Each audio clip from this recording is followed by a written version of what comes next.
Olá, amigos, a paz do Senhor. Dando sequência à nossa série As Parábolas de Jesus, hoje nós vamos falar sobre a parábola do odre e do remendo em pano velho. É o seguinte, o Senhor nos adverte sobre a colocar vinho novo em odres velhos e um remendo novo em pano velho. Primeiramente, vamos falar o que é um odre. O odre era uma espécie de bolsa feita com pele de animal, principalmente do carneiro. E ela era fechada, parecendo mesmo uma bolsa, e tinha uma abertura em cima. Nesse odre, eles colocavam leite, manteiga derretida, colocavam vinho, o que quisessem, e era de muita utilidade. Mas esse odre, à medida que ele ia ficando velho, ele ia laceando, ele ia perdendo a sua firmeza. E se colocasse um vinho nele, um vinho novo, porque o vinho ele é bom quando ele é envelhecido. Então, até ele ficar velho, se o odre fosse um odre defeituoso, com problemas, o que ia acontecer? Aquele gás do vinho ia fazer com que esse odre se estourasse. Então, o Senhor usou essa figura para entendermos certos ensinamentos espirituais. E também, quando ele fala sobre colocar pano novo em roupa velha, porque é o seguinte, antigamente a roupa não era pré-lavada, os panos tinham que ser primeiramente lavados para depois serem usados. Mas quando se coloca um pano novo numa roupa velha, ele pode encolher, e ele encolhendo, a ruptura ia ficar maior. Ao invés de consertar, a situação ia piorar muito. Então, a recomendação do Senhor eram essas duas, aqui nesta passagem. Se não, vejamos, Mateus 9, 15 e 16. Respondeu-lhe Jesus: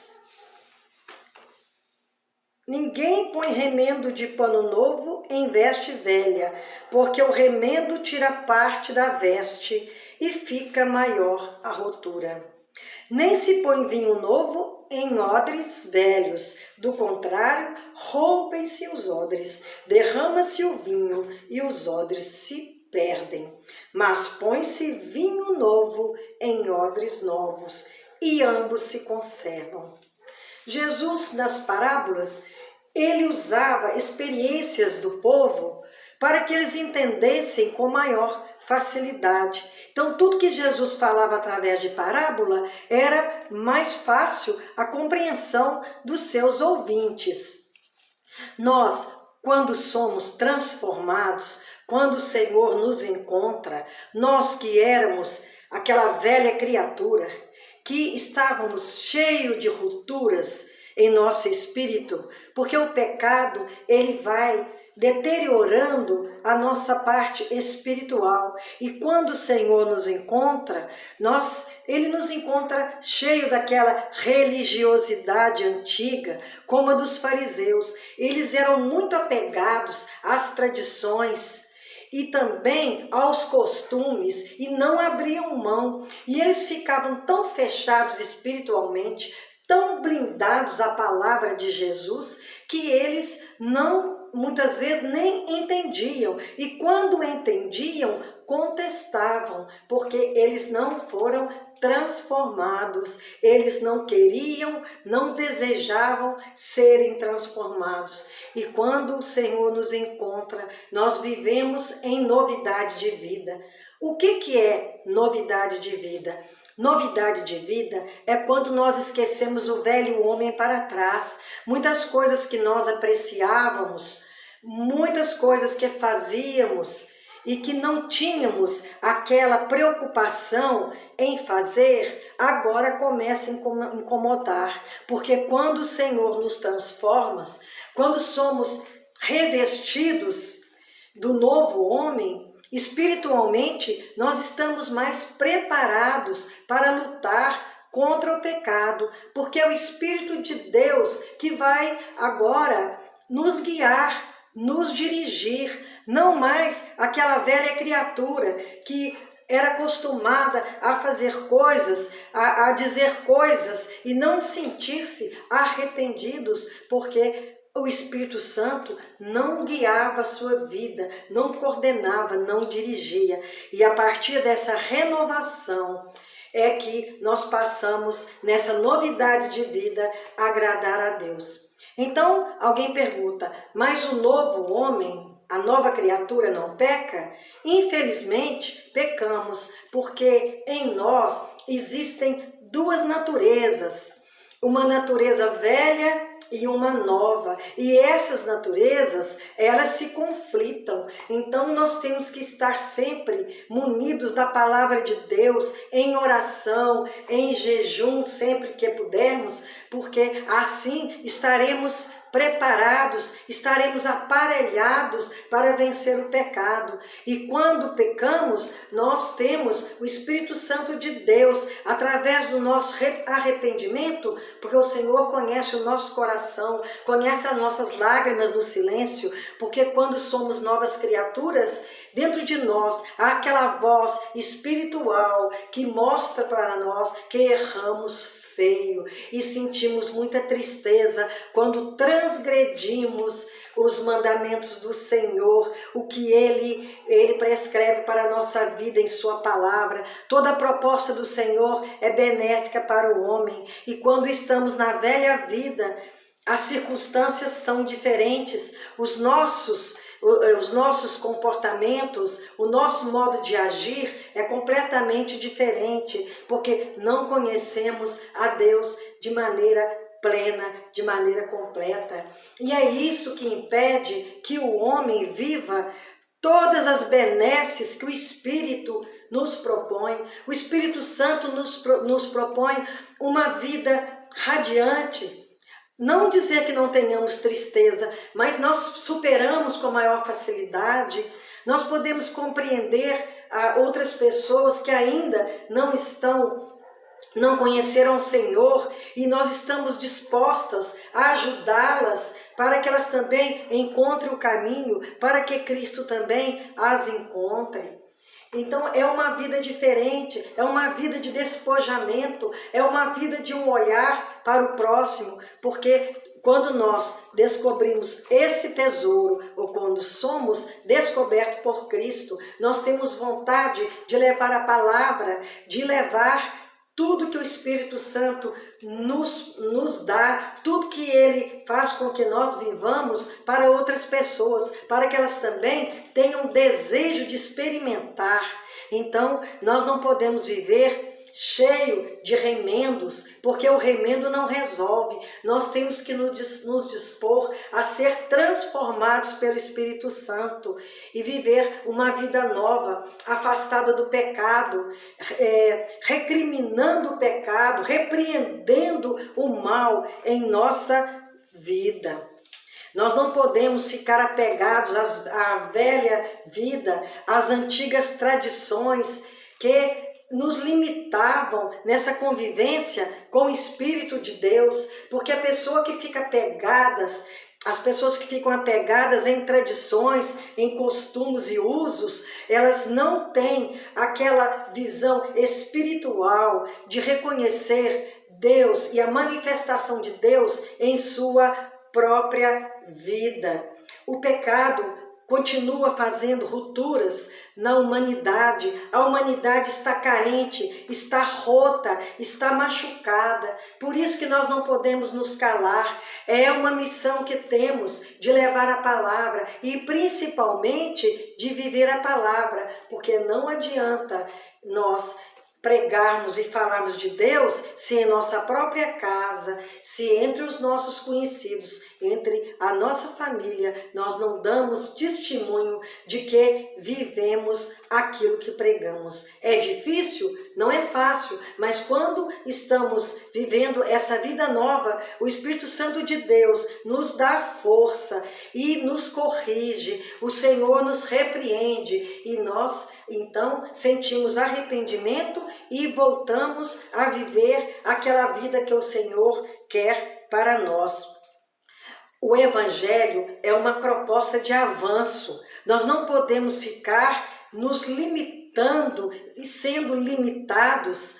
Quando Paulo falou aos Coríntios sobre o leite espiritual, é porque naquela igreja as pessoas não queriam se desenvolver espiritualmente, estavam acomodadas. Então, muito do que Paulo podia falar da plenitude do Espírito, ele também se limitava, porque ele sabia que aquelas pessoas não estavam prontas para compreender aquela lição que ele estava dando. Então, isso é triste a pessoa viver se limitando dessa maneira, porque muitas portas que o Senhor está abrindo em nossa frente, portas espirituais, se nós estivermos ainda na fase do leitinho e muito precoces, muito imaturos, nós não temos condições de, nas circunstâncias, enxergar essas portas. E a porta que Deus abre, ninguém fecha.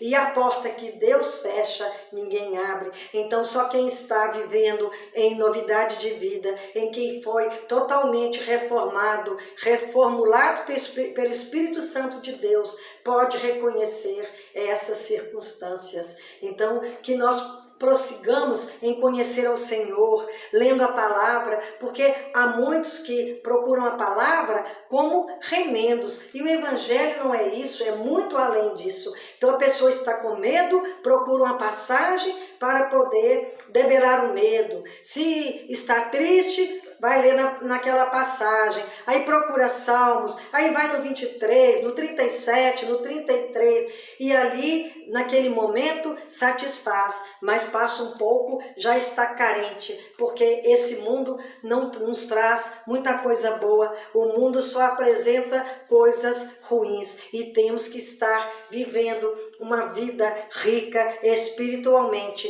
para enfrentarmos inclusive o pecado, que é o que mais corrói o ser humano, é o que mais deturpa a mente do homem. O homem que não está na presença do Senhor, que ainda não conhece essa nova vida, é um homem que tem medo, é um homem que vive limitado dentro do seu próprio mundo. Ele não consegue avançar. Só com o Evangelho nós podemos avançar em conhecimento, avançar em força, avançar em coragem, porque isso não é da carne e do sangue, mas é do Espírito do Senhor que nos ajuda, que nos sustenta, que nos dá força. Pedro, quando foi andar sobre as águas, ele enxergou as ondas, e quando ele fixou nas ondas, ele teve medo e naquele momento ele afundava. Então nós temos que viver enfrentando as procelas, as dificuldades do mundo, as circunstâncias que não são boas, mas firmados na rocha que é Cristo, para que nós não afundemos, porque a gente segurando na mão do Senhor, nós temos coragem de enfrentar as situações, por mais difícil que nos pareça, temos que andar em novidade de vida, desprezando aqueles velhos conceitos, aquelas velhas fórmulas que se tornaram arcaicas. Elas não são mais próprias para a vida de um renovado em Cristo. É muito diferente a vida daquele que foi completamente reformado no Senhor. Temos que vestir do novo homem, porque o Senhor, Ele nos ajuda nesse mistério. Para mim, para qualquer pessoa é impossível, mas com a ajuda do Senhor, nada é impossível, porque quem nos sustenta é aquele que é superior a nós, é aquele que é maior do que tudo, é o Senhor Deus. E nós só teremos maturidade quando conhecermos mais a Deus, quando buscarmos de todo o coração, com toda a nossa sinceridade, com toda a nossa vontade, porque só assim poderemos conhecê-lo melhor. Não podemos ficar na superficialidade, e porque a pessoa, quando está vivendo a superficialidade, ela deixa que a carne se manifeste mais na vida dela. Tá certo que às vezes a carne vai aflorar também na vida do crente, mas estando preparados, armados com a nossa proteção que o Senhor dá, que é o capacete da salvação, a palavra que é a espada do Espírito, nós estaremos muito mais habilitados para lutar contra o pecado. Tá certo que o mal, ele não dá folga neste mundo, mas muitas vezes há muitas coisas que atribuímos a Satanás. Na verdade, nós estamos sendo carnais quando deixamos acontecer, porque nós não podemos viver na carne. Mesmo que manifeste, nós temos que lutar contra. Então, não é tudo que é Satanás. Ah, foi Satanás que fez eu fazer isso. Não. Muita coisa é a própria concupiscência da carne. Aquele velho homem que está lá dentro de nós e que muitas vezes ele ameaça se manifestar. Então, não podemos colocar um remendo novo num pano velho, porque o pano velho, ele não vai resistir. Então não temos como viver novidade de vida se nossa cabeça, nossa mente, o nosso coração ainda está com a mentalidade do velho homem. Não podemos colocar o vinho novo, que é o vinho que Jesus se nos apresenta num corpo que está centrado, numa mente e coração centrados no que é velho, no que não foi refeito, no que não foi renovado. Que o Senhor possa nos abençoar, que o Senhor possa continuar nos transformando, porque a transformação, ela acontece, não é de uma vez, a nossa conversão é de uma vez. É quando sentimos que o Senhor nos encontrou. Não há nada que confunda com isso. Nós sabemos quando fomos encontrados, mas dia a dia nós vamos nos aperfeiçoando, errando e consertando, não acomodando no erro, fazendo do pecado uma rotina, mas pedindo perdão a Deus quando nós pecamos, porque nós temos que viver essa vida nova, essa vida plena que o Senhor quer que vivamos, Ele anseia que vivamos, para que nós possamos também ser testemunhas do amor de Deus pela humanidade, quando o Senhor nos manifesta em nós e outras pessoas veem que nós vivemos uma vida diferente. E essa vida diferente só é possível com Cristo. Amém. Que o Senhor nos abençoe e perdoe os nossos pecados. Amém.